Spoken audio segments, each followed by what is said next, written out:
We're Questions doing will it start. live. Yeah.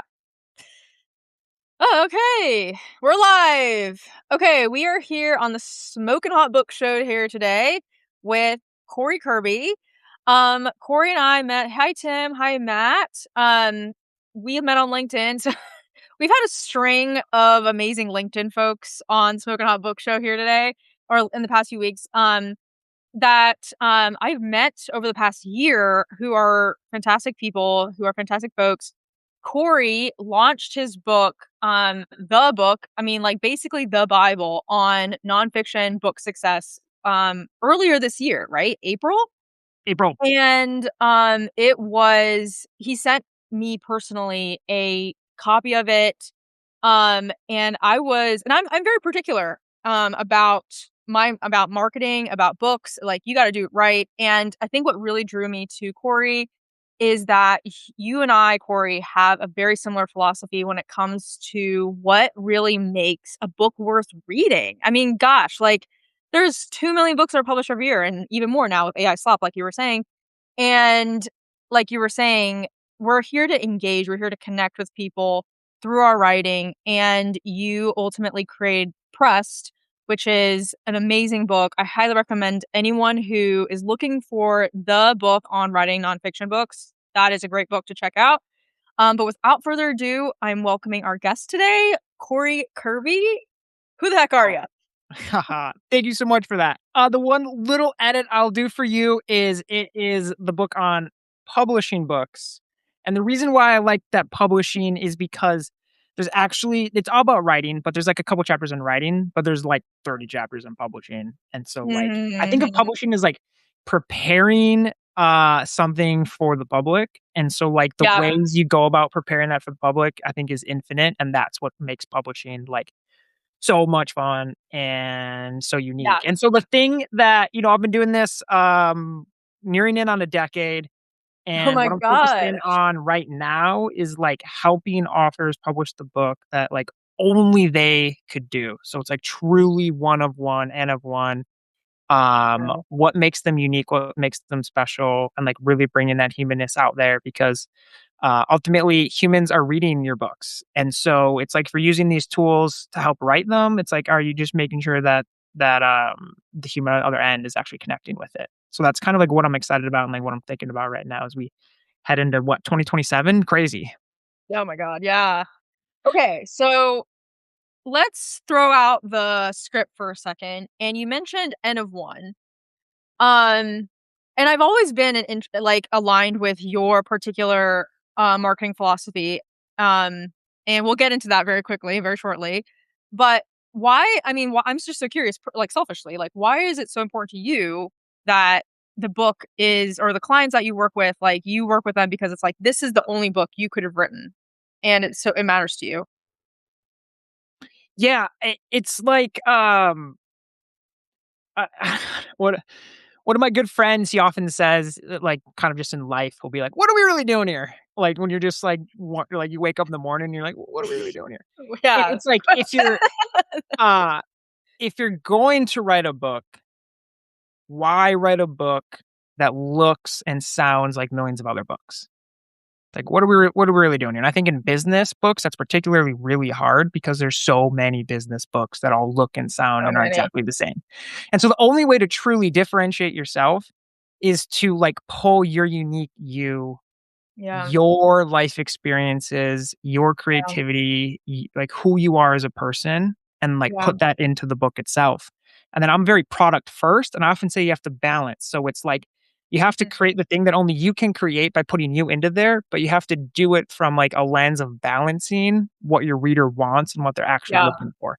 So if your reader is completely uninterested in who you are, then it's kind of like there's a Yeah. mismatch there. So you gotta like balance the like giving the reader what they want, but also Mhm. like really just representing you because that's what makes it truly stand out and be unique. And like my book here, I worked at this so hard. It's like I Mhm. truly believe that like I'm the only person on the planet who could possibly have created Pressed. And like you've gotten Pressed. I know Tim's gotten Pressed. I think he'll advocate for that. Like there's no other book out there. And that's not Yeah. like in an arrogant way, it's just because like I'm only Kory. Yeah. I love that. Um, yeah, and I just wanna just remark on this one thing before we get into, I want to just dive into what you mean by product and all that stuff, but um that yes, individually we are, it's almost like we're artists. And every artist has a like signature, it's unmistakable. Like Michelangelo's David is like, wow, this could only have been done by Michelangelo. Or like Michelangelo's Pietà, like it could only have been done by him. And um, but if it was Bernini, it would have been a different one. It would have been like more, it would have been, and that's not a bad thing. It's actually what we were made here to do. Like we were all, even like you, I, Tim, we all do something similar, but like we all do it slightly differently. I like that. Like you were saying, like the expression of the art could only be done by you. And that's what ultimately connects you with the person who needs you in terms of like contribution on this planet. I love Well that. said. And sometimes I talk with these, I don't know, 60 something executives, and I'll start talking about Yeah. art and stuff, and they'll kind of like start freaking out a bit, and be like, "What is like? I'm not an artist." Like they're like, "I just," Okay. There's a and lot and of, yeah, there's a lot of resistance sometimes and to, so like I've tried to yeah. like figure out how do you like meet people because this so I've been interested in this concept of dead internet theory. Okay. Dead internet theory is basically like LinkedIn. We use LinkedIn as an example. Yeah. Is all used with AI to generate the content, and then all of the comments are just, like, AI comments. And so, Yeah. ultimately, it's like, there's not a human writing it, and then there's not a human commenting on it. So, there's, like, no humans, like, engaging with it at all. And Yeah. so, like, what's the opposite of that is, like, true human ingenuity and creativity and, like, Yeah. artistic expression, and, like, if you're not putting yourself into Mm. that, it's Wow. like then, like, you're publishing a book that, like, no one's gonna read or, like, no one's gonna engage. You're not building, like, your kind of author ecosystem, or you're not building your, like, expert brand or your, like, leadership because you're not trying to like, you're trying to impact other humans. So, again, it's like, what are we really doing here? We're trying to impact humans, and, like, humans are artistic and creative, and, like, this is what they seek. This is what they look for. And so that's kind of how I think about bringing all that back. Love that. I love that. Okay, so let's talk about product. I think the very first time I ever commented on one of, okay, so I was definitely stalking you on LinkedIn for like a hot minute because I was like, who is this guy? He clearly knows what he's talking about. Because there's a lot of people on LinkedIn who, you know, they say they know a lot about publishing, they say they know a lot about book marketing, about books or whatever, but I don't align with them. But you, Kory, I was like zoomed in. I was like, who is this guy?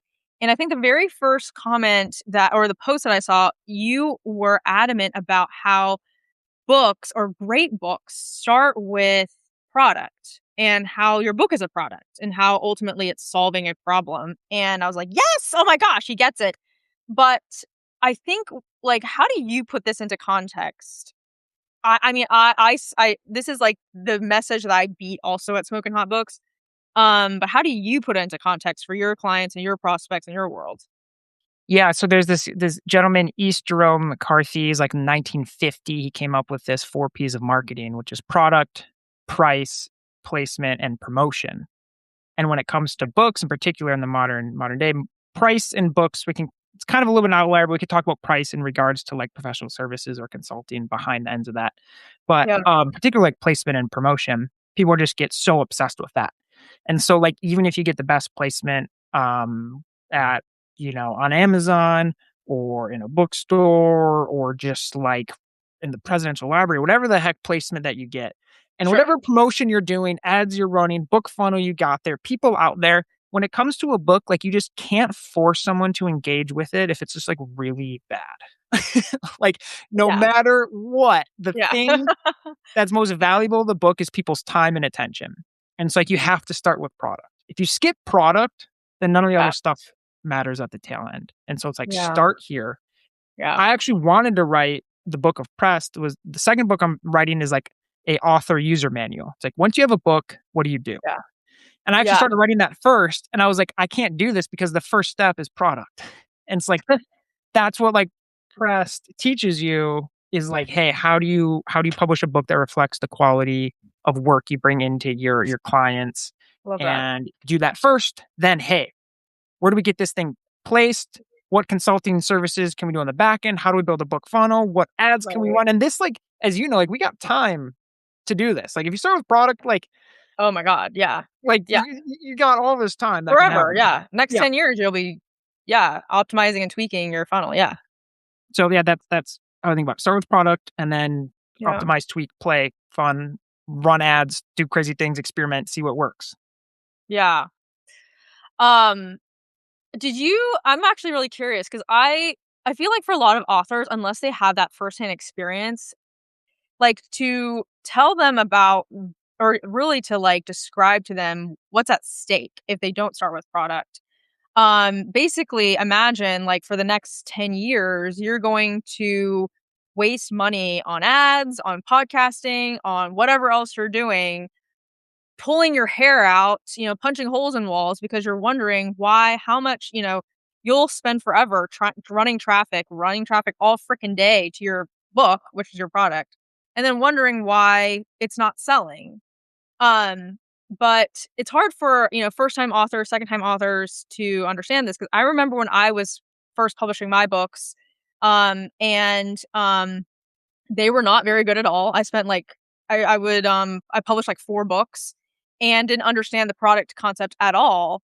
But through the process of like feeling like I was pulling my hair out and punching holes in walls because no one was buying my book, and I was like, this is delaying my retirement and my trip to Bali. I was talking to Tim the other day.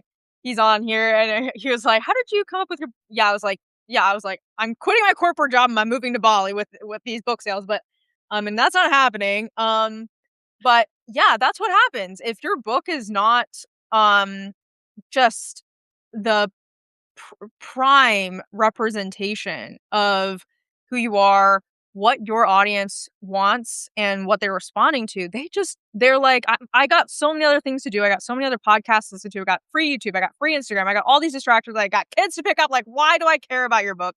Um, I like, yeah, you were saying like, yeah, like, so how do you then ensure that the book is a quality product or a product that your customers respond to? I think I gotta pause for a second and just say what you just said was beautiful and so well said. And I think like what you do and like the service you offer is tricky because like someone could come to you and be like, my goal is to move X or sell X books.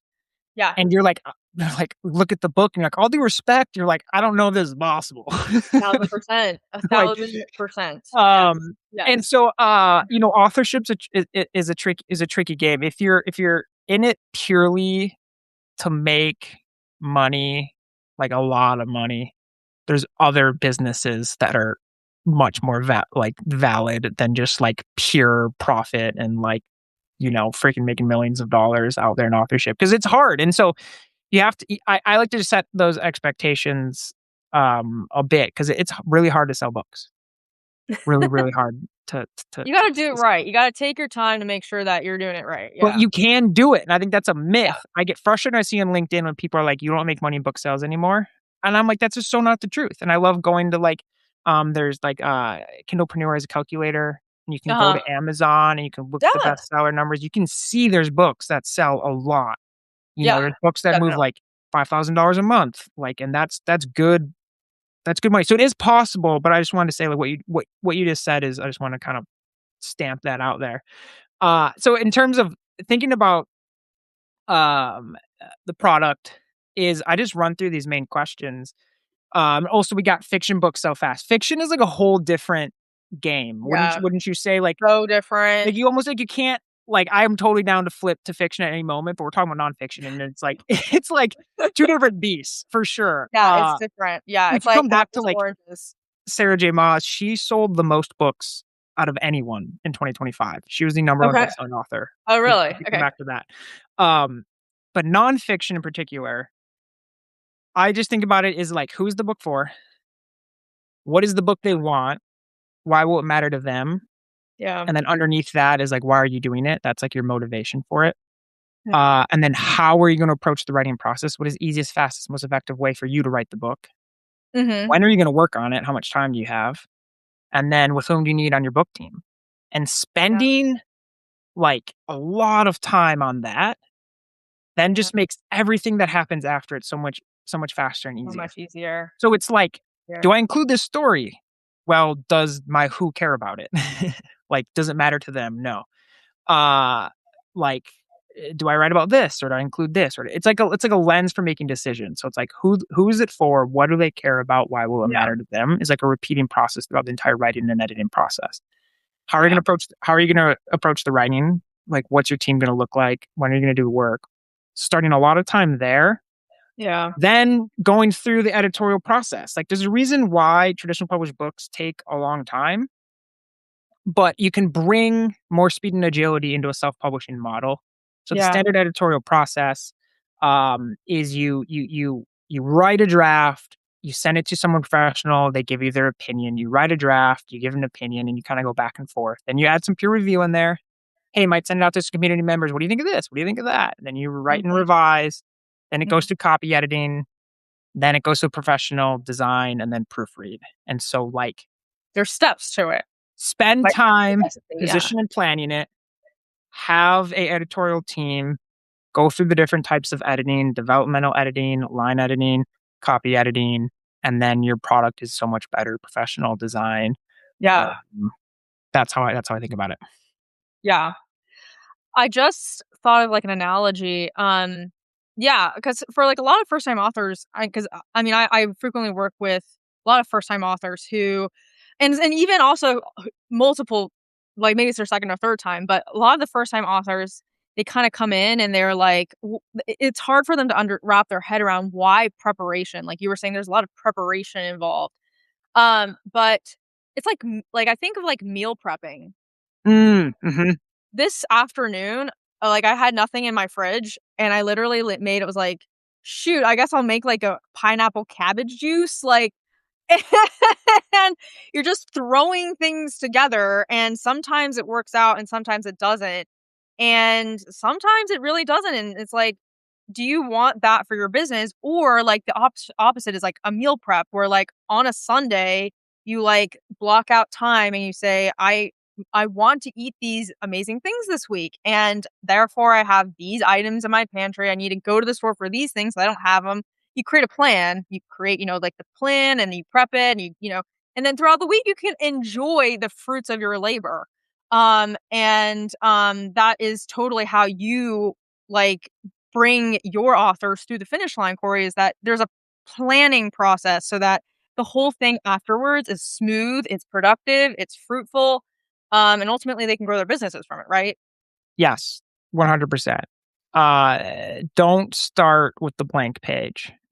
That is the worst, Yeah, thing. I It's like call there's it this. word vomiting on the Word doc. Yeah.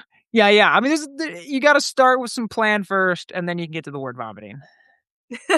Yeah, yeah, yeah, word vomiting has its place for sure. I mean, I remember when I was first writing my books, it was like, I hired some ghostwriters the first time, and they helped massage it later, but I do remember, like, staring at the blank page, and I was like, banging the keyboard, and I was thinking, "This is gonna be great." And then, $4,000 actually, it was more like $20,000 later, after ghostwriters, editors, proofreaders, marketing, experiments, coaches, all that stuff, and I was like, "This is not working." So, I mean, like, there is very much a black hole that can happen with authorship, and Kory, you help people avoid that black hole of turning Correct. where their money can end up in a pit. For sure. And, like, yeah, $20,000 spent strategically on a book can go a long ways if it's spent Yeah. strategically and intentionally, for sure. And I Yes. feel bad seeing all the scams and all the Yeah. bullshit Yep. and, Yep. so much that just goes wrong out there in people in their own book journeys. And that's a lot of what I write about in press too, is a lot of things not to do. Yeah. Um, I think, like, the hybrid publishing is really interesting. Like, there's some fantastic hybrid publishers out there, like, There are. absolutely incredible. And then There there's really are. also some that are not at There all. oh my gosh, yeah. And then there's a lot of vanity publishers too that, pay me X amount of money, I'll put my name on it. Yeah. And so, the standard editorial process, I feel like I can't emphasize that enough for people on their author's journey, which is just like developmental editing. It's kinda like a funnel, I think. is like you have developmental editing, then you have line editing, then you have copy editing, then you have proofreading. Like proofreading's dotting the I's. Copy Yeah. editing is really mechanical, focusing on more like sentence level. Line editing is language, a little bit more sentence paragraph level. Developmental editing is like, hey, we're gonna delete this whole chapter. We're gonna rework everything around into here. And so like having that solid editorial process into the book is really important. And it's marketing. Like that, it everything comes back. That's your product first. Is like spending that time to do that, build your team, uh, and then the book will serve you much better to come. The results will come. You Yeah. can't get the results from skipping all the planning and all the editorial team. Yeah. Um, totally. And it's a bit of a shame because you're yeah, like, I think about a lot of the people I talk to, I have clients as well who go with kind of this they're not working they went with a hybrid publisher, but it wasn't the good one, it was the spammy one who, "Pay me $30,000 and you'll get a book at the end." And at the like, that you can come up with a good argument for why it's 30,000 and like you were saying, $30,000 when it's spent strategically is it's like, you give, like, a rifle to, like, a sniper, it's gonna go a lot it's gonna things are gonna maybe Yeah, not yeah, yeah. like the best analogy, but it's gonna be effective, whereas you, like, give, like, a rifle to, like, a crocodile. I don't know where I'm getting these analogies from. I'm trying to, like, come up with them on the fly, but it's like nothing happens, and when your money it's a neutral energy that needs to be channeled, and channeled with expertise, and Kory, you offer that. So, can you do you have any, like, off the top of your head, like, are there things, like, you remember, like, things that you recommend authors not to do? Yeah. Well, yeah. The I'm gonna answer that. Let's say there's one thing you spend money on, and I'm just gonna say Yeah. hire a professional copy editor. Okay. Copy editor, I think professional in my opinion is someone who's been doing it like, I don't know, 10 years. Like you can like just someone who's been like hammering through manuscripts. Like a good copy editor should send your manuscript back and there should be like it should be like colored in red and have Uh-huh. like on my book, I think I had like 16,000 Oh my god. revisions in there from my boy James, and like I work in publishing, and so I was just Mhm. like, James, my guy, like love you. So like, obviously spend money, but let's if there like, I will not engage with a book without professional copy editing. Like it's a policy. If someone's like, I don't have budget for that, I'm like, cool, go somewhere else. I'm like, I'm out, Wow. done. All right, so things not to do. I think so. If you're gonna go self publishing, Yeah. um, I really like the perspective of calling it independent publishing. And I believe if you're gonna do Yeah. independent publishing, then you should own your metadata. And the best way to own your metadata then is to purchase your own ISBN numbers and to um, do that with myidentifiers.com. Purchase your own ISBN numbers. And you And that's help just, your authors with all of this, right? yep. And so, Okay. like, I don't publish anything under my own name. It's all under their own Yeah. LLCs, under their own business. So they own Mhm. 100% of if you're gonna do independent, which I believe a lot of people should, you should own 100% of rights, 100% of royalties, 100% of designs, whatever you pay someone to make, like, you gotta own all of that stuff. And Yeah. it's like a great publisher is someone like, I give anything we make together, I'm just like, "It's yours." Like, Yeah. cover, yours, designs, fonts, all of this, go forth, get your ISBN numbers yourself, Yeah. and then that makes you You're the helping them official along the way. yeah, it makes you the official publisher, and oh gosh, I wish this wasn't so confusing, but the publisher is the person who spends time, money, and energy to bring the book to the marketplace. Sure.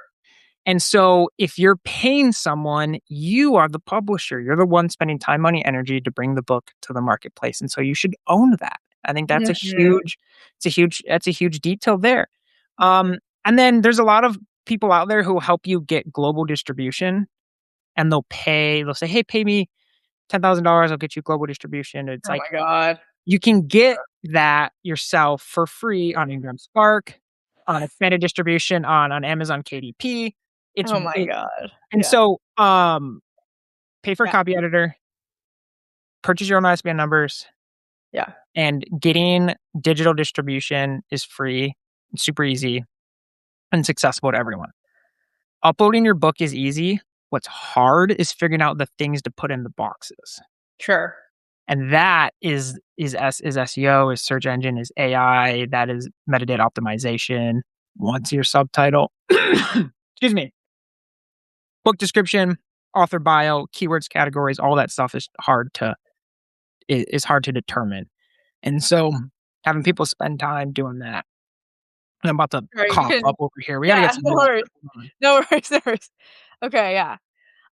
What Kory is, by the way, talking about is the analogy I like to use is like you're almost like a wedding you're like a wedding planner. Like, for someone who's never gotten married before, because I remember when I was getting married, and I was never the girl who was, like, into weddings, so I didn't know anything about this, and all of a sudden, people were saying, like, you have to they were saying words I didn't understand. You have to, like, get, like a venue with certain, like, approved vendors, and I was like, what does all these mean?" But Corey, you're you're like a guide. You're like, Chiron in, Greek mythology. You're kinda rowing them across the river, and it's all good.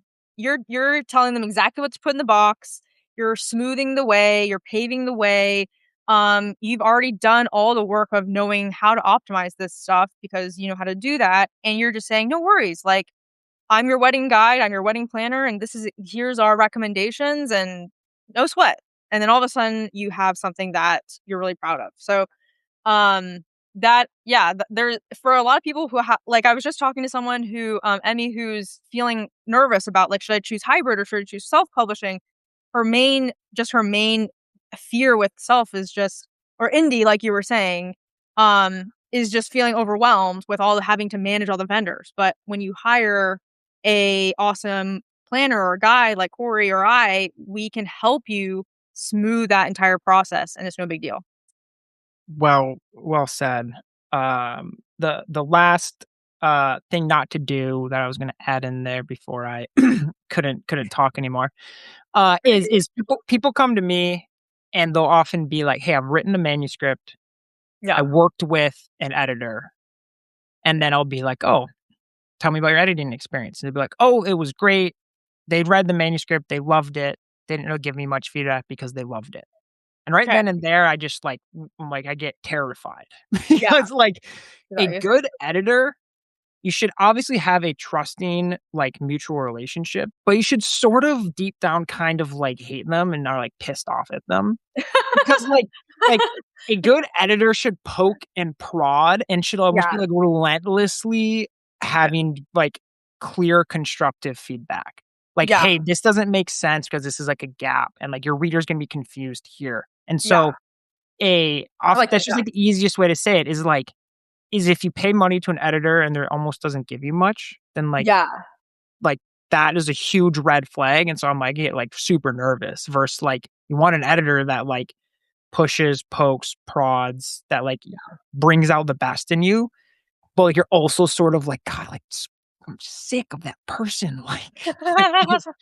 You're Always just a like fun you're like always pushing me. Like on my book here, I'm gonna shout out Hannah De Kaiser. Hannah's amazing. I sent her a section where I quoted her in her other book, and I was like, "Hey, um, is it okay if I quote you like this?" And she's like, "Quote's totally fine, but the paragraph above kind of doesn't quite make sense because the paragraph below." And Perfect. I was like going to print like tomorrow, and Uh-huh. I was like, Thank "You god God, damn it!" yeah. I was like, "You can't help yourself. Like I'm going to print." And you're still like hammering my words, and I didn't change anything, but like she Oh, was okay. right. But I was like too late to change, and I just like okay, I Sure. respect it. Like she couldn't help herself but be Respect. like, Right, right. And this goes back to the whole product, you know, overarching theme is like, yeah, 'cause, I was talking to, Laura on Substack, and she was in the middle of narrating her audiobook. And as she's narrating her audiobook, she's noticing all of these, like, incongruencies, inconsistencies, punctuation, all these things are just like, "Oh my gosh, I should have had a better editor beforehand. Like, why did I gloss over this?" And hindsight is 2020. And learn from our mistakes, and the mistakes of others. But it is really easy to kind of cheap out on editing, thinking that like, yeah, I totally wrote something. And anyone who's written on Substack knows that as soon as you hit publish, you're gonna find all the errors, all the proofreading, or who writes on LinkedIn, you're gonna find.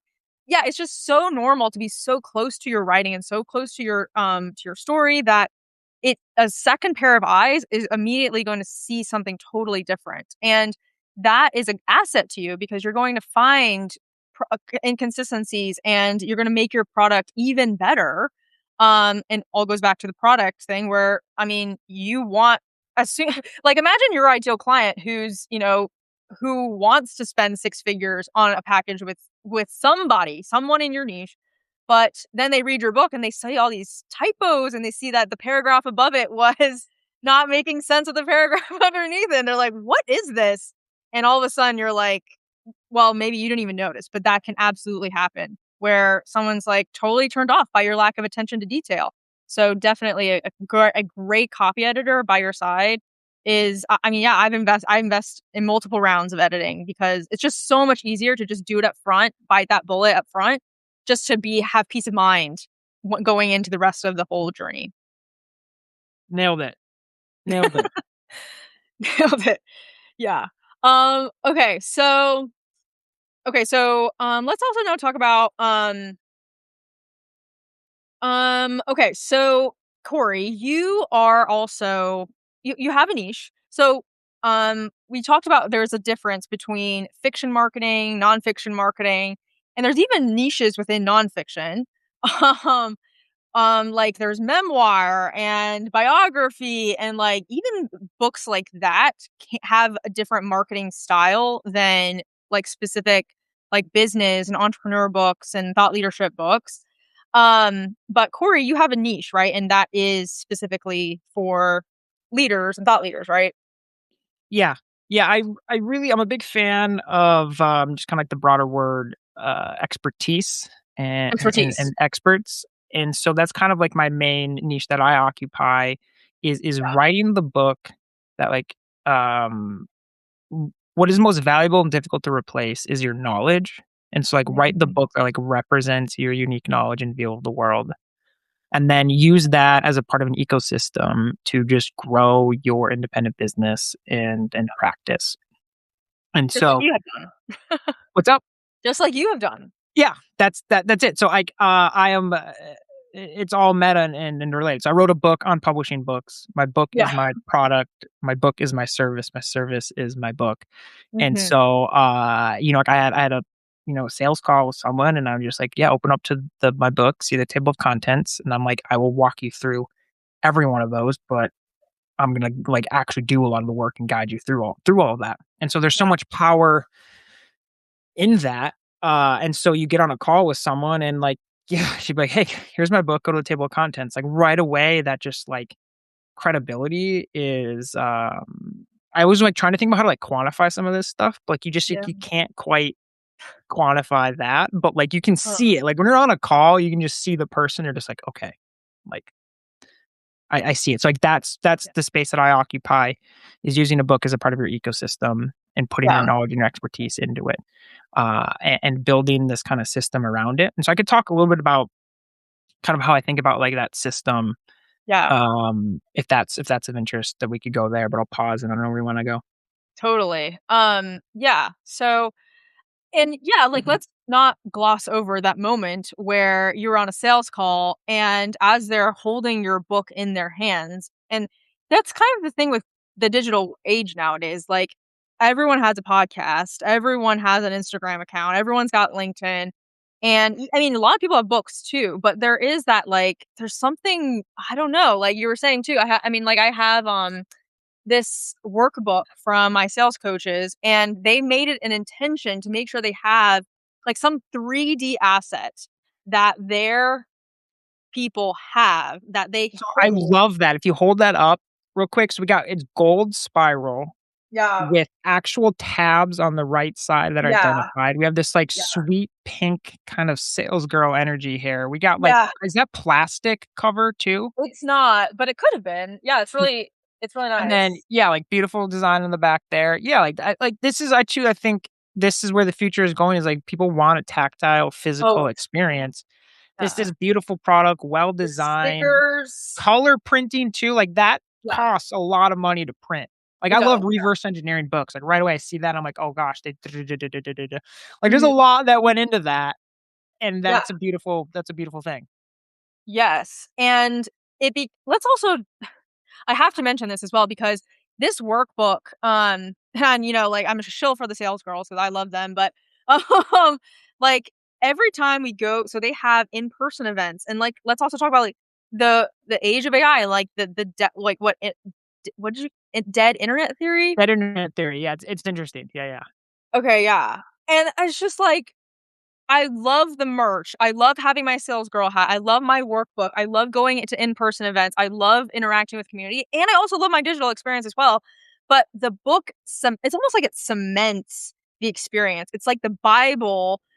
Russell Brunson talks about how like so he's Mormon, how he has like their religion has the Book of Mormon, and how .com secrets is like the Bible for the funnel hackers, for their tribe, Mhm. for their religion, basically.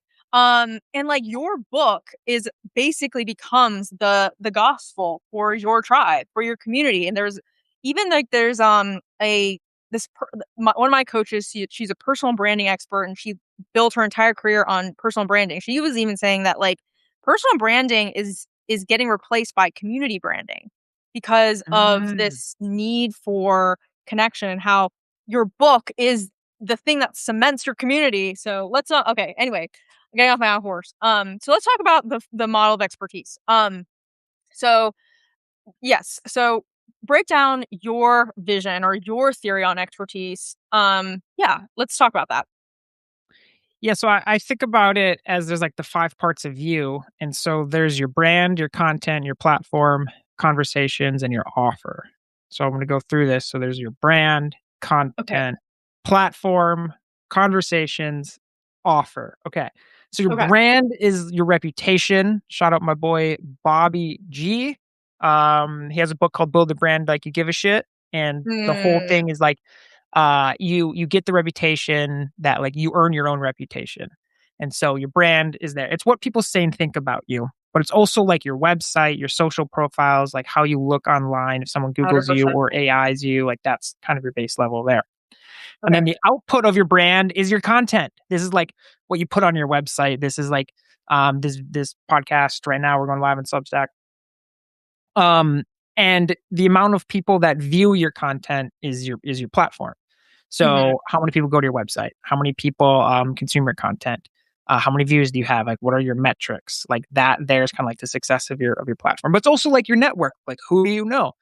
Who can you call? Like, how many people go to your speaking? So, the brand is your reputation. It's your social profiles. You put out things on your brand. That's your content. The success of your content is your platform. That's your numbers. Gotcha. 1 view or 1,000,000 views. And Okay. then the more views and metrics you have is the more conversations you get. Yeah. Comments, Okay. emails, DMs, inbound, invites for things. And the more conversations you have, the more like opportunities you have to present your offer. And Mhm. so it's like building upon everything is just like, Love hey, like that. you first have to have some form of a reputation in a digital space. Yeah. And then you have to be putting something out there for people to consume. That's your content. How many people consume your content is your platform. And then when your platform gets you conversations, like we're having a conversation, Right. someone might see this and they might email me and be like, hey, I want to work with you with a book. That's Right. an opportunity for me to present my offer. Right. Then my offer is Oh, like how I make the money. So it all like stacks on top of each other. And so the right. more conversations I have is more times I can present, hey, I can help you with your book. It costs X. And then that's how I make that's how I make my money. That's how an Right. expert makes money as well. And Okay. so, I launched my book and I did like something like 60K in accounts receivables within the first 2 weeks of putting my book out, which Very is good. like Yeah. phenomenal. And like Yeah. that is And that success to can me. happen for anyone watching or listening to this podcast. Exactly. Uh and so, it all builds on top of each other is like, hey, I presented my offer to people because I had conversations with them because they saw some of my content. Um and obviously I have a brand somewhere. Like you reached out to me, just talk to me, Mhm. stuff like that. Exactly. Yeah. Mhm. And like the book doesn't work if you don't have that. like Oh, okay. I like that. like Okay. I'll be Yeah. I'll be blunt and say that. Like you need to have this model of expertise or some form of your own ecosystem or web set up in order Uh-huh. for the book to work. So the book is like the thing that accelerates all of this. It helps Uh-huh. legitimize, it adds credibility to everything. It's like, okay, so you're saying, like, it's almost, like, anti-productive to have a book without a way for people to then find you and connect with you in the digital world. Yep. Oh, wow. Okay. That's, I mean, I think that's a pretty hot take. I mean, Uh, maybe you should ask that again. I was like, maybe yes.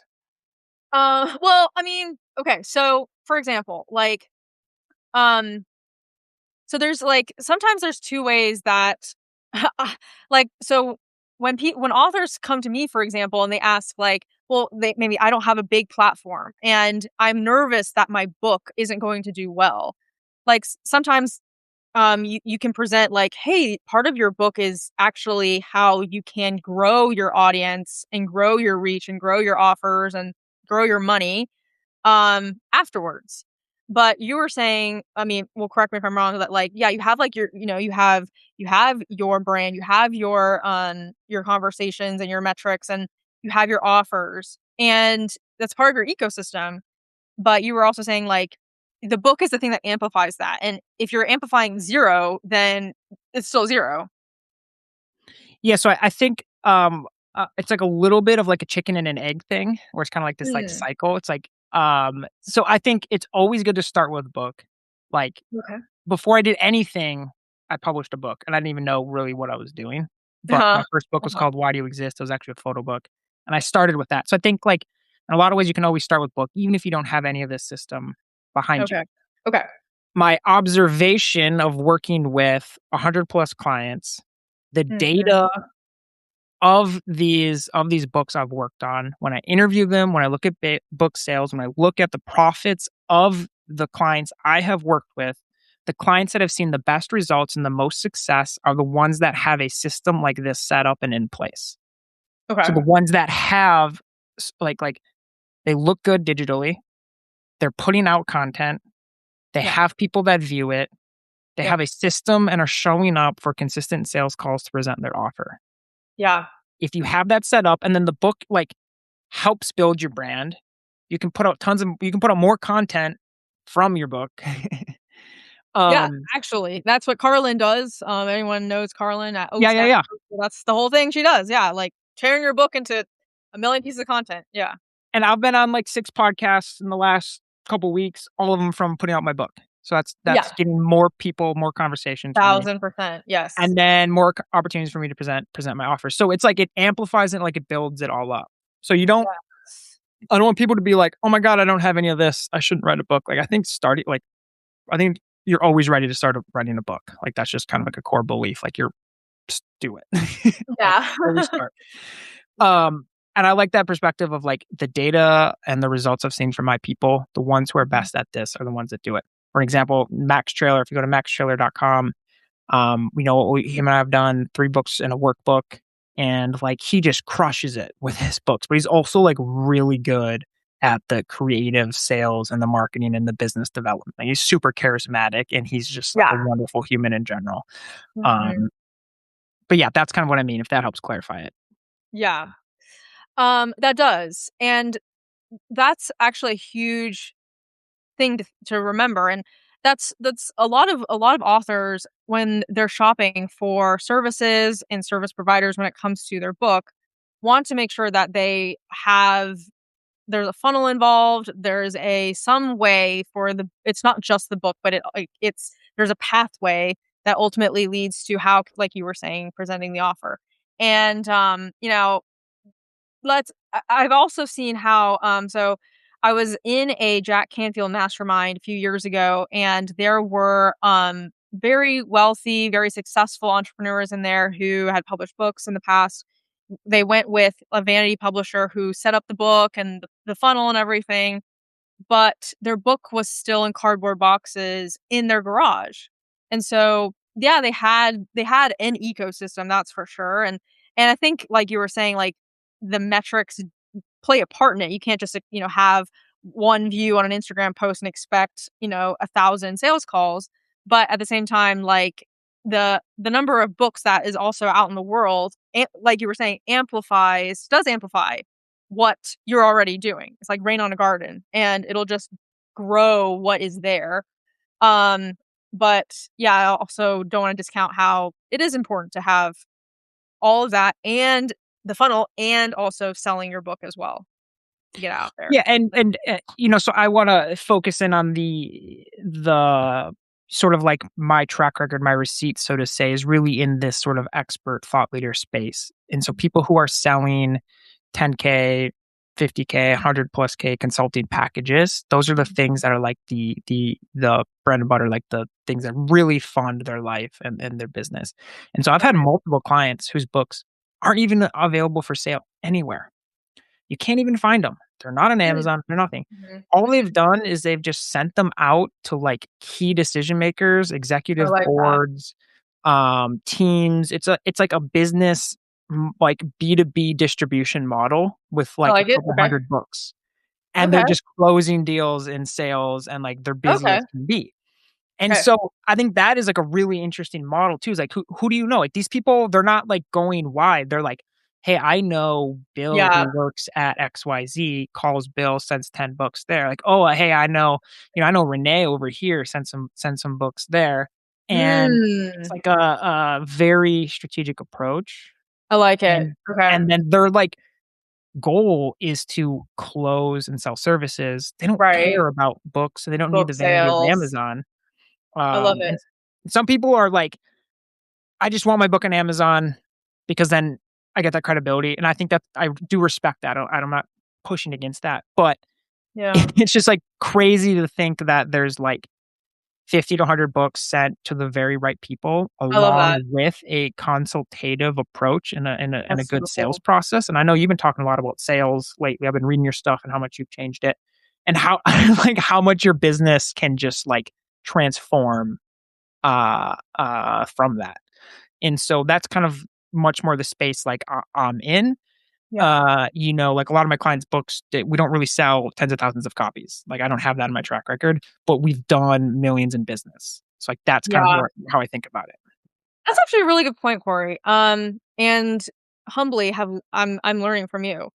Um, because a lot of the folks that come to me are like I can't seem to find a way to get my book to create revenue, even though I was given this promise that once I have my book, that it would, like Tim is saying, it would be a business card on stairs. In fact, one of my friends, John, right, he's gonna be on Substack Live later, actually tomorrow, but he he wrote the book and then was, promised, you will have business growth after that. But um let's talk. I mean, I don't know if this is like your special sauce, I Corey. would love to go into this, but go on. I got thoughts already. Yeah, cuz how does an author begin to think in this way? Like and and and I like that. I mean, it has a lot to do with your network as well. Like who do you already know, and the way that you build relationships and offer generosity, like, so there's that too. But like um yeah, do you like how does that work? Yeah, open the doors on that.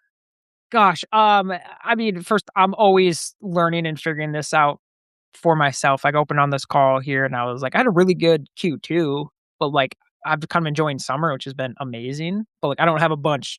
I don't really know what Q4 is going to look like for me. So it's like it's always this humble kind of Sure. churn and burn and grind in a bit in a way here. But again, I'm working. I'm helping my guy Bobby G on his book, Bobby Gillespie, and in there we talk about how marketing. It's a marketing book. Marketing kills everything in a way. And I think in a lot, like direct mail or emails or whatever, Yeah. like, and so I think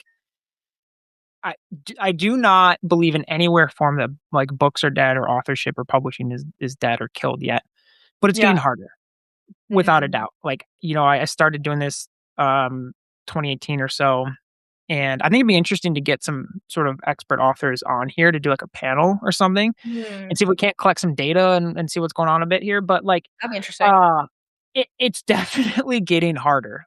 Like, Mm. it doesn't it just it doesn't quite have that same, like, immediate gratification, like that author you said who, like, published Yeah. the thing and they're like, "I haven't gotten much shift yet. Yeah. And so I think like more books being published per year and it's getting more challenging. And Mhm. so it comes back to again like how like what are your goals, what are your objectives? How do you build Mm. the thing that only you can do and it's Yeah. positioned around someone very specifically like it's for them. Yeah. Uh and eh, and it's really like pinpoint. So my advice is things have to be more and more specific and specific and specific. And so Kevin Kelly Wow. has 1,000 true fans, and I love that perspective. Is Yeah. if you get 1,000 people to pay you $100 a year, you're at six figures, and you can just play with those numbers from there. And so it's like, hey, how do I get 1,000 true fans? And I think that's a really interesting view for a lot of authors or Wow. consultants or service providers Yeah. um, as well. And so that's kind of a high level. I think a couple things to immediate point out is I have this thing that's called a Rolodex, and I suggest all my clients make one. Mm. And it's super sophisticated. Right now, it's in a Google Sheet. Yeah. Wild. And it just has a name, an email, and a physical address. I like And the okay, I like the physical address, yeah. and these are people that like I have like a good relationship with. Like that's how I sent you my book. Is Right. like we've had Mhm. multiple touch points, conversations. I admire you. I follow you. I still don't know how the hell you put out so much content. It blows my mind. I can put out more if you want, Kory. Let me know. I'm just kidding. Blows my mind. I don't know how you do that. And so I think like it takes time. You can I had my assistant do it. AI agents can do it now. It's like go through your calendar Mhm. and look at every person you've ever had a call with, and then Mm. just get their name and their email, and then if you can get an address and say, hey, would love to send you my book. I think that's the greatest. It I was only had, like, one person out of, like, 400 people where I was like, "I'd love to send you my book," and they're like, "Hey, I'm not interested," and I'm like, "Cool." But, like, that percentage of, like, yeah. 1 out of 400 Yeah. Yeah, it's like, and yeah, so it's hard like, to yeah. have like, that person that you're working with here, if I was on a call, I would say, "Hey, go through your calendar, go through your phone, and create your business Rolodex, name, email address, and then Mhm. reach out to them and offer to send them their book, and then open the door for a conversation." Yeah. Okay. And I think, like, that is just, like and some people will be like, "Oh, man, I got 100." Some people are like, "I got 1,000." Some people's networks are massive, and so I think, like, that is Mhm. one very specific actionable step, I love and you that. can't just go, like, scrape your LinkedIn list. You gotta put a little bit of go through your email, you gotta go over your Sure. kind of calendar, you gotta go through your phone a bit and be like, "Who are, like, Yeah. these people?" Right. And so I think, like, that is, like, a huge exercise that is really worth its time. I really like that.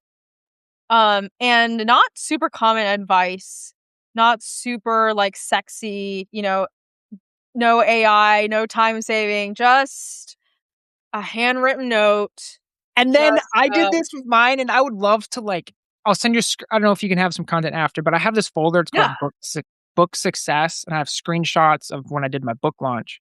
But I yeah. did this painful thing where I emailed every person I sent my book to, one at a time, with a Mm, nice, mm, like, unautomated email. Like, I had a love it. template, Yeah, I yeah, pasted the template in there, I adjusted it, and I sent it. yeah, Like, I get sent emails all the time for book blasts. I see BCC and I just see some super generated email. And like that's what's kind of blows my like if you get an email nowadays that's like written with typos and it's a little bit off and it's like yeah. personalized, you're like, oh my God, Renee like wrote me an email. I like, know, I know. like actually took the time to like write me an email. This is insane. Yeah, that's, James Clear did that too when he was, I think he pitched to, like, 150 podcasts or something, and he made sure that he wrote every single podcast a very personalized message, and, he I think he says that that was probably why he was able to get on enough that many podcasts, and there yeah, it really is no, like, shortcut. It's like, it's a game of relationships and, a game Yeah, of who is bought in, who can I give to today? Yeah, a game of compassion. for sure. I'll send you some of my book success stuff and you can like send it out into And there. You yeah, gotta I'll put it you in the show notes. And then there's one other podcast we can link to is Tim Ferriss. When he launched the 4 hour work week, Okay. and I love this, is like Yeah. he went to South by Southwest and he talks about his whole strategy behind this in the podcast, but he was like Mhm. really patient and worked really hard to meet these people. And Mhm. then he's like, "Hey, I'm just publishing my first book. Uh-huh. Um, I know you're busy." He's like, "Maybe after, if you give me your address, I'll send it to you and I'll flag up chapter 7. It's a couple pages. You might like it." Yes. Yeah, like, with a note, like, "This is what you would like. I think you would And then like." he did that. Yeah. He flagged up books. He sent them out. And like, that is like, he said his very first seed marketing for the 4 hour work week, which is probably one of the most successful, like, not business Yeah. nonfiction books, like, of the modern time, I would say, besides Yeah. Atomic Habits, which was James Clear. But I love that perspective too. Like Tim Ferriss, little Tim starting his career is like Yeah. dog earing and flagging up notes and like sending books out to people to like seed this whole thing. And his podcast where he talks about this is like super interesting. Yes, please. Okay, can you send me that Yeah. episode, Corey, and I'll link it in the show notes? And I just have to say this because my assistant, Soli, used to work at Penguin Random House, and they remember when the 4 hour work week came out of nowhere. All of a sudden, it was just selling, selling, selling, selling. They're like, "Where did this come from?" It all of a sudden was so popular, and they were like, "It's luck. It's luck." What you just said is not luck. What you said was one person who believed in their message and cared enough that they went to every single, one by one and did the work. So that's a great way to end this. We Um, got this wonderful question here. Would you stop at your money goal? yes. From Ami Extel. I don't know. Do you want to talk about that question? Do you see that down there? Yeah, I see it. Corey, well, I'm not entirely sure what this question means. Corey, do you have an idea what this question means? Would you stop at your money goal? I suppose we can end it here. Ramit Sethi, another fantastic author of I Will Teach You to Be Rich. He talks about your rich life. And so, like, writing out your rich life. And I love this perspective. My rich life is not waking up to an alarm clock.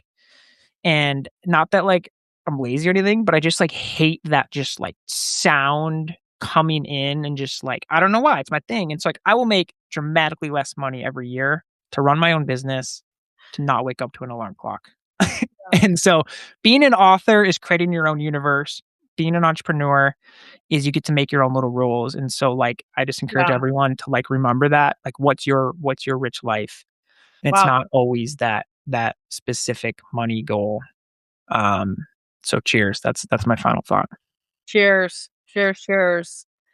Hopefully we answered that question correctly, and I think we're saying that Omid Chantel.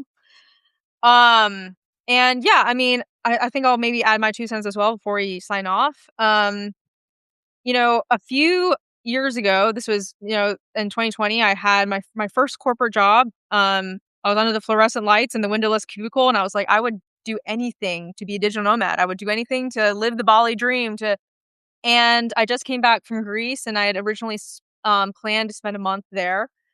And as I was ending 2.5 weeks, I was like, I'm fulfilled. My rich life is Omix Omics Intel. Okay, Omics Intel. Yeah, like everyone's definition of rich life is different, and ultimately, I think in my opinion, the true privilege is being able to contribute, and that's what Mm, yeah, authorship is so wonderful, and um, there will always be more to contribute. That's for sure. Um, well said. Yeah, yeah, yeah. Less about what is my purpose, what are my contributions. yeah, yeah. All right, y'all. So Corey, we're gonna link your links in the show notes. Um, Tell us where we can find you. Tell us, who is going to be a great person to get in contact with you. And thank you so much for your time. Yeah, yeah. It's Kory with a K, so it's KoryKirby.com. That's me. Find me on LinkedIn as well. And send me an email. I love talking with people. And anyone who has any form of knowledge, expertise, business behind them, and they want to help with their book journey, that's me. I'll guide you through the process. Love that. Thank you so much, Corey. Thank you to everyone who joined here, watching later, listening later on Apple or Spotify. We will catch you later. Bye.